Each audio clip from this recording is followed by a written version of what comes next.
everyone. Today on The Talk, we are going to talk about mental health amongst the African American community. I'm Sydney Turner, a graduating senior from Dayton, Ohio. We have. Hi everybody, my name is Jessica Randolph, film major, political science minor, graduating from Washington, D.C. It's Alice from Houston, Texas, bio major. Why don't you guys feel that African Americans aren't being treated? There's a huge crisis taking place within the African American community.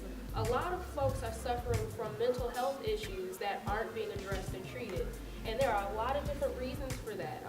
One that I found in my research is the fact that there's a cultural disconnect that takes place between figuring out that there's something wrong internally and seeking help.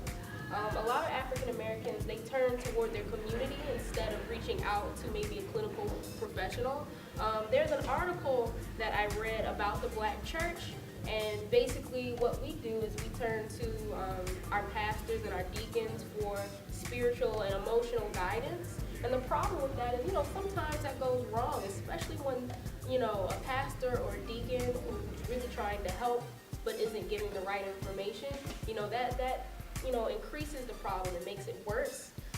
So what did you think, Faith? I also found that, like you said, it's kind of a cultural thing, and African Americans tend not to address the problem because Disconnected. Yeah.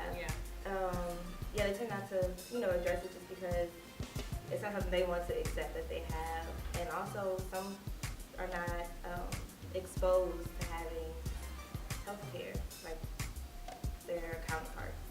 I feel when I was doing my research, I seen that a lot of the people didn't have education on the background. I mean, on the topic or whatever, and I feel like it's an acceptance thing too. So it's easier to disconnect from something, and mental health, depression, ADHD is so taboo in our communities.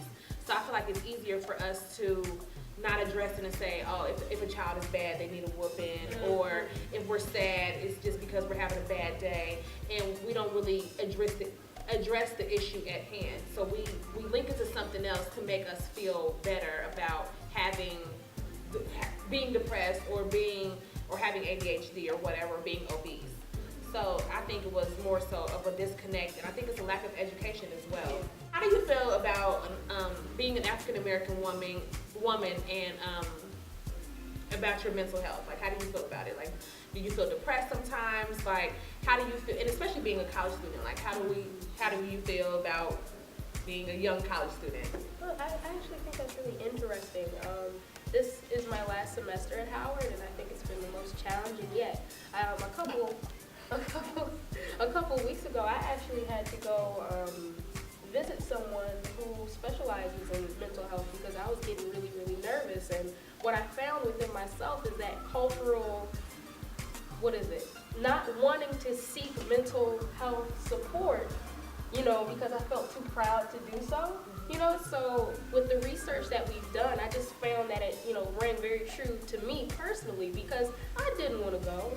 I had to convince myself into going to get the mental health, the health support that I needed because of that cultural disconnect. So I just think the timing of our project and just this semester has been very interesting because I relate to it. It is so much, and especially as a graduating senior.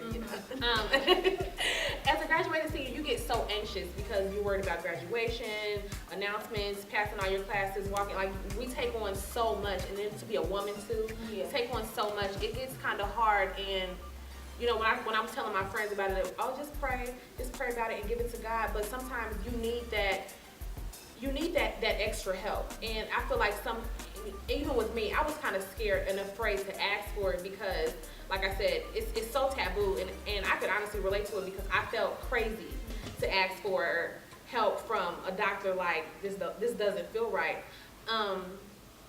But yeah, I just feel like I was more anxious, but I feel like as the semester's coming closer to an end and I'm getting more of a handle on everything that's going on, it's easier for me to like let things go and like now not to be as anxious and not to be as depressed.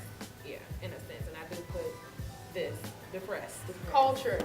That's the culture, right? What do you think, Faith? Well, I know like things have occurred this semester, started last semester and this semester, and it kind of just like threw me off track of my work. And I suffer from like really bad anxiety. But like I never, you know, well, one, I never tell my mom because it's like not like something she was like, oh, okay, well, go to the doctor. You're suffering from anxiety. Just pray about it. It's just more like, you know, mind you, go on top of your things and, you know, keep your Bible next to you. But like I would wake up from my sleep like, I have this and this and this to do. And then I'll start and I'll just be like, I have so much to do, but I'm not going to do anything because I have so much to do. Yeah.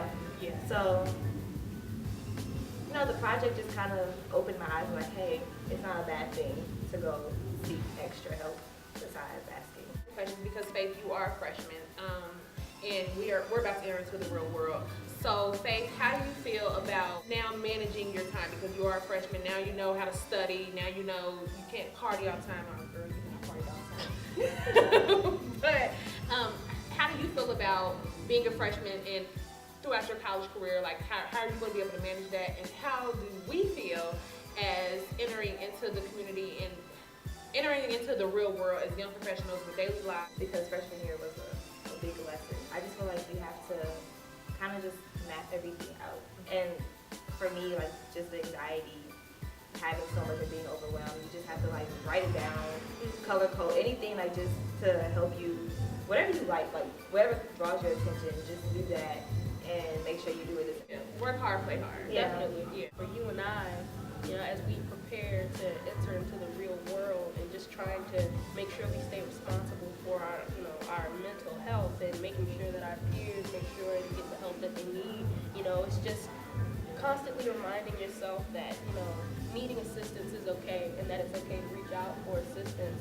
And some of the research that I did, something that I thought was interesting though, just as Black people and looking at how clinical professionals research and get the data that they need to assess other people. You know, it's a very Eurocentric way of examining mental health and mental health needs. A lot of the, you know, the bedrock studies that go into figuring out if someone is bipolar or if they're depressed is from, again, a very Eurocentric standpoint. If you look at data and studies that they do, a lot of the information they get is from one population, from one culture, and that doesn't. We're getting people that are researching it are white people, right? And it's not even like our own people are researching our communities, and it's kind of sad because I don't want to, you know, look at it from a racial standpoint, but white people are researching us and telling us about us. I feel like we're more accepting to hearing the information coming from people of our own culture that we feel like has a better background and understanding. Right. And of that's what why we're we going don't through. go outside of our communities to get So it's kind of like, what does he know about Exactly. me and my people? And the funny thing is, they really don't know anything because the data that they have is on a community outside of ours.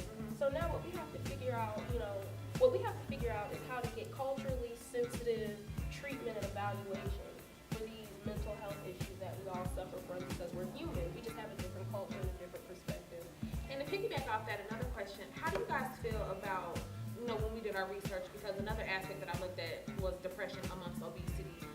But how did you feel about obtaining information? Because it was so hard to obtain information, and the information that I did see would be back in 2007, and that doesn't seem so far ago, but 2007 was, what, 8 years ago? Yeah. So, I mean, it was so hard to obtain newer information. So how did you feel about when you were researching your topics amongst African Americans?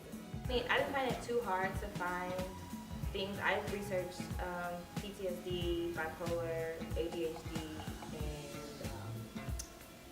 What do you have PTSD? Oh yeah. yeah.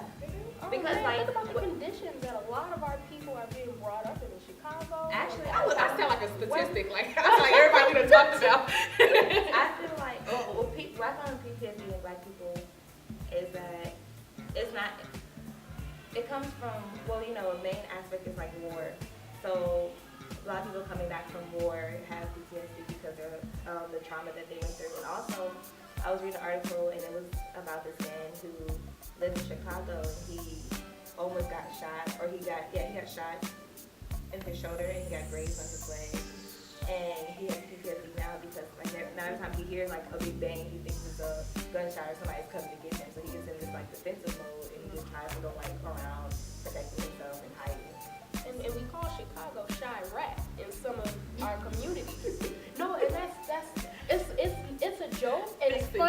but it's not funny. You know, stuff that we think is funny, it usually has the most truth. Yeah. You know, it usually has the most truth. For additional information on how you can help the mental health in the African American community, please ask any questions at the end of this video. Thank you so much for watching.